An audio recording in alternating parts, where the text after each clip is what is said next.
In 2012, 2014, 2015, and 2018, Floyd Mayweather was the highest paid athlete on the planet.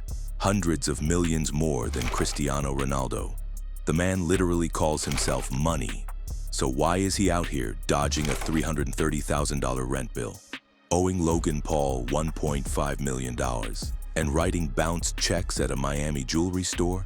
This is the same guy who made $300 million in a single night against Conor McGregor. But here's the embarrassing part. After a billion-dollar career, Floyd's now out of retirement, and even worse, claiming Showtime owes him at least $340 million. Now, the main question people are asking is what went so horribly wrong? Strap in, you're about to find out. The man who's allergic to not flexing. Money. Mayweather built his name as an unbeaten boxing legend. But now that reputation seems to be crashing fast, and before you write this off as just a rich athlete with spending problems or drag up his domestic violence allegations or even the $29 million IRS battle, stop. Because what's happening to Floyd right now goes deeper than any of that. But you might say, this isn't the first time the internet said Floyd was going broke. Well, you're right. Floyd has historically been reckless with his money. Ooh, hold on, let me get, oh shit. Man, it's still right there. Oh I still got it. Okay. I still got it just for the record. I still got it just for the record. So, once in a while, he blows a little too much. Everyone thinks he's going broke. Twitter goes crazy for a week, and then nothing. Keep money in my backpack. Huh? No, I don't. Nobody rushed me. I got like, let me see. It's 80,000. But this time is different, and you don't have to believe me. Just look at what Floyd is actually doing. TBE. The best ever, the Forbes 5-time highest paid athlete has come out of retirement, again. But this time, he's not being selective. He's not handpicking one mega fight for a guaranteed $100 million payday. He's scrambling. Right now, Floyd Mayweather has 3, possibly 4, high-profile bouts lined up for this year alone, including one with Mike Tyson in the Democratic Republic of the Congo. You see, even before Anthony Joshua knocked the clout chaser out, Jake Paul had already cracked the code. He figured out that Mike Tyson is basically a living ATM, a legend whose name alone sells millions of views, regardless of what actually happens in the ring. Jake cashed in, made his money, moved on, and now Floyd is in desperate need of that, even though nobody cares about that. The problem is, Floyd's downfall is far more complicated than just fighting an old man for a quick payday. Because while he's out there booking exhibition bouts, lawsuits are piling up around his neck. And we're not talking about minor disputes or nuisance claims. We're talking cases that are far more than Money Mayweather can even attempt to weather. So hit the subscribe button as we dive straight in. Now to begin, let's start where Floyd has always wanted us to start, his money. Over the course of his boxing career, Floyd Mayweather Jr. pulled in over $1 billion. That's billion with a B. So when you hear that the same guy is now drowning in debt, liens, crypto scams, and courtroom embarrassments, your first instinct is probably disbelief. Your brain almost rejects it. But Business Insider and a long list of financial reporters have been pulling at this thread for years now, and once you see what's really happening, you can't unsee it. So what's really going on behind the scenes? Well, despite his public image as a man who deals exclusively in cash, who literally carries duffel bags of it, who posts stacks on Instagram, Mayweather has been quietly borrowing against almost everything he owns. We're talking about a roughly $54 million loan taken out at 9% interest, secured not just by one property but by multiple homes, his private jet, and various business assets, all tied together in what's called a cross-collateralization structure. Well, this literally means one missed payment doesn't just cost him one thing. It puts everything on the table at risk. You can't just move on from that. That's weird for a man who loves to be in control, but that's only the beginning. This elite athlete mortgaged properties he told the public he owned outright. Now, it's obvious that there's an insane gap between his public image and the paperwork, but let's see his jet. The $60 million Gulfstream Air Mayweather, the plane that appeared in every flex video, every travel post, was sold in late 2025 after liens for unpaid fuel and maintenance began piling up against it. Now, an aviation fuel supplier claims he owes around $137,000 in jet fuel bills alone. The FAA placed a $358,000 lien on the aircraft for unpaid service. Clark County, Nevada, where he owns a mansion, placed a lien on it for unpaid trash fees. Not taxes, not a massive legal battle, trash fees. But bro has really been losing. A Nigerian company won a nearly $3 million judgment against him after he simply failed to show up to events he'd already been paid to attend. At least 2 of his commercial properties have gone through foreclosure within an 18-month window. A third, a Las Vegas business, narrowly escaped seizure over roughly $52,000 in unpaid tax liens, a rounding error by Mayweather's historical standards, which makes it all the more telling that it nearly went that far. Then came the apartments and the jewelry. In 2026, Mayweather signed a lease on a Manhattan penthouse at $100,000 a month. He paid for about 5 months and then stopped. Court documents show he owes $515,834, $25 in back rent covering July through November 2025, with reports suggesting he made one final payment and then, in the words of the filing, essentially vanished, later claiming he hadn't even been aware of the outstanding balance.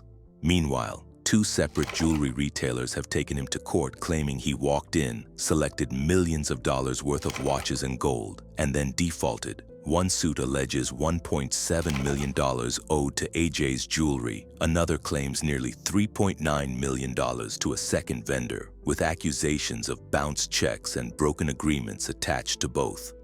Here's a photo of him at AJ's jewelry.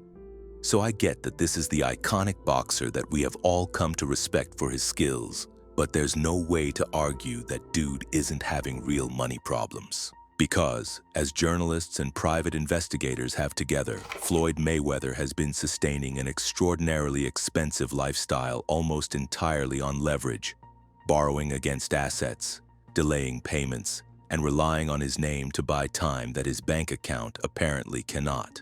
This dude, who built a brand around never losing, is clearly losing in courtrooms across the country. But a really smart fan might argue that rich people usually borrow against their assets. That's normal. But here's the thing. The scale of Floyd's loans and lien activity is unusually large. Plus, it doesn't fit the persona he's built. This is a guy who claims he pays for everything in cash. That's a completely different mindset than, say, Elon buying Twitter with a loan against his stock. But here's the thing. Floyd's fall-off isn't just about money. Sure, cash plays a role, but the real story is something else. Sometimes it's the desperation, that frantic need to prove he wasn't sinking, to keep the image untouchable, and that very urge, that panic, ended up dragging him into even deeper trouble. Now, in early 2025, something really dramatic happened that fans didn't expect. Floyd Mayweather Jr. stepped back into the spotlight, but this time, it wasn't under arena lights or inside a roped square. The superstar boxer made an Instagram video announcing that he had just acquired over 60 apartment units in New York City. And not only that, he said the total number of buildings he owned in the city had climbed to nearly 100 units. 100 in New York. The kind of number that makes developers raise an eyebrow and Wall Street types pause mid-sip. You see, Mayweather was positioning himself as not just a retired boxer counting old fight money, but as a mogul, a serious player in one of the most competitive property markets on earth. But although fans were excited at the power move, the announcement triggered something else entirely. Questions.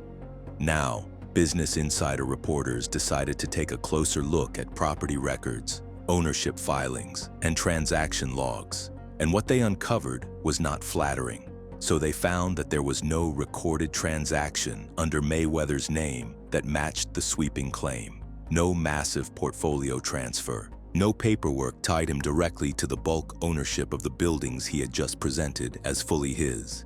Instead, the majority ownership traced back to a company called Black Spruce Management.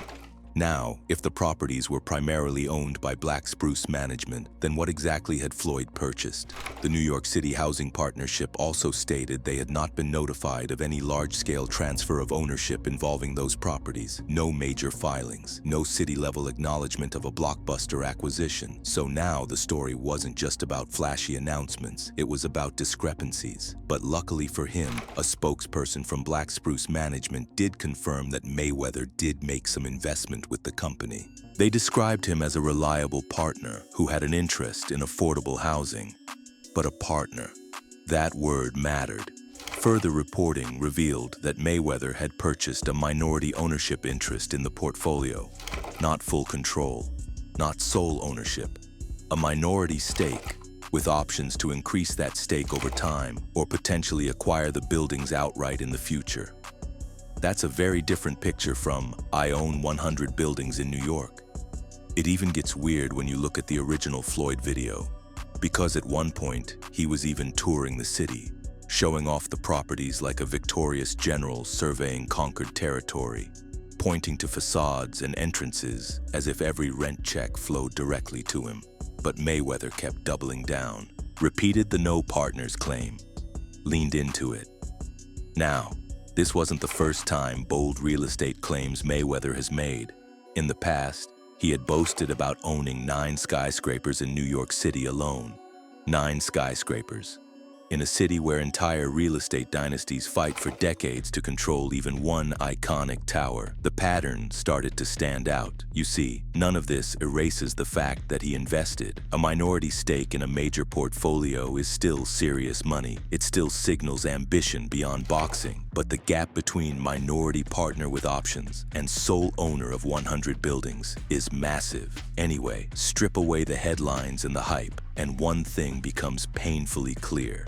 Floyd Mayweather Jr. did lie when he first unveiled his so-called mega investment in New York City real estate. Or at least didn't tell the whole truth. But honestly, nobody asked for that flex.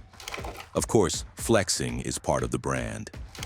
But the dude has been obsessed with keeping up appearances, which is a trend you will see consistently as we explore his downfall. But if you want to truly grasp why Floyd's fall is so fascinating and why this feels different from his old controversies, you first have to step inside the world of the pay-per-view king, the man who once hauled in $1 billion, living a life most could barely imagine. Here's the thing about Floyd Mayweather that makes this story so interesting and honestly so messy. Because depending on who you ask, Floyd is either one of the greatest athletes to ever walk the planet or one of the hardest public figures of the last 20 years to defend. And the honest answer is that both things are true at the same time, which is what makes his downfall so much more complex than just a rich guy loses his money headline. From a boxing perspective, the resume is basically flawless. 50 fights, 50 wins, 27 knockouts, a defensive masterclass stretched across 2 decades that forced even his harshest critics to admit they were watching something historically rare. He was Forbes' highest-paid athlete multiple times. His pay-per-view numbers were the kind that make network executives emotional. By pure boxing metrics, the argument for Floyd Mayweather as the greatest of his era is not a stretch. But then there's everything else.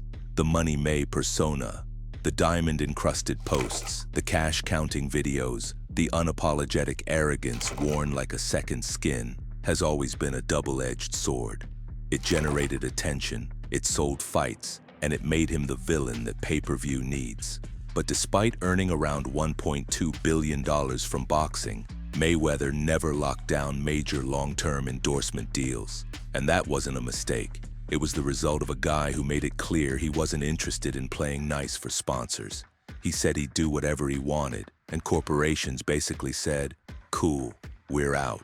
Honestly, the social media antics alone would have ended most careers. The 2012 tweet about Jeremy Lin, where he suggested the NBA player's popularity was purely a product of his ethnicity, drew immediate accusations of racism. He publicly called MMA fighters alcoholics.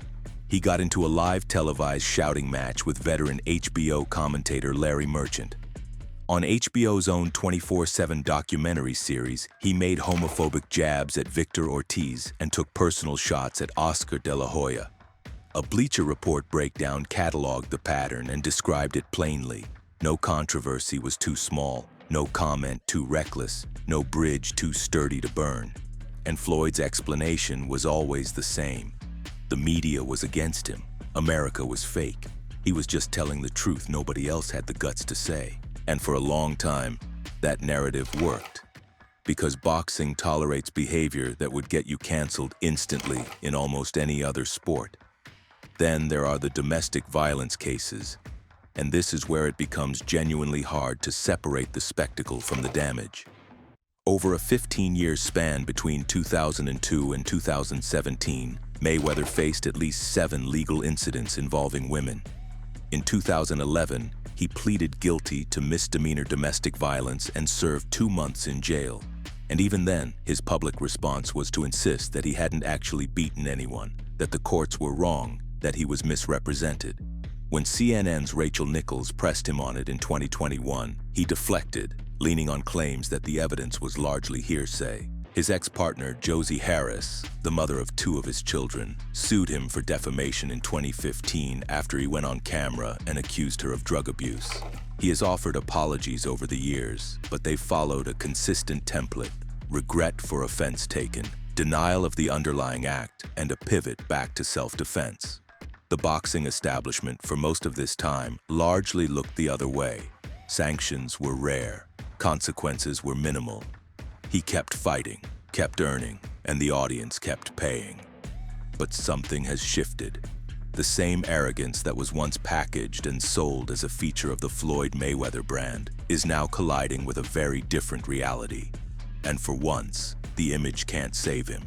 For a man who once swore he boxed only for the love of winning and that the money was just a bonus, Mayweather seems to be in a very different place lately. This is the same fighter who made over $1 billion in career earnings. The same Money Mayweather who bragged about owning his private jets outright and paying cash for mansions. But it's hard not to see that the pattern has shifted. The unpaid rent, heavy loans secured against multiple properties, and millions in IRS tax liens. Even simply selling his prized Gulfstream jet. That's not the behavior of a man swimming in cash. That's the behavior of someone managing pressure. And then there's the timing. After retiring at 50-0, Mayweather said his legacy was sealed. He had nothing left to prove. But suddenly, exhibitions became a routine. YouTubers, MMA fighters, influencers, spectacles packaged as easy money. And now, he's ready for a real return, a professional comeback. At 49 years old, why risk your health? Why reopen old rivalries? Why put your name back under the bright lights? But the answer is painfully simple, because boxing is still the fastest way for him to generate 8 or 9 figures in a single night, and he's desperate for it. Outro, and that's a wrap. From the undefeated billion-dollar boxer to a brand losing serious money. Let me know what you think in the comments. Is this really a downfall or just another phase? Don't forget to like and subscribe for more breakdowns like this.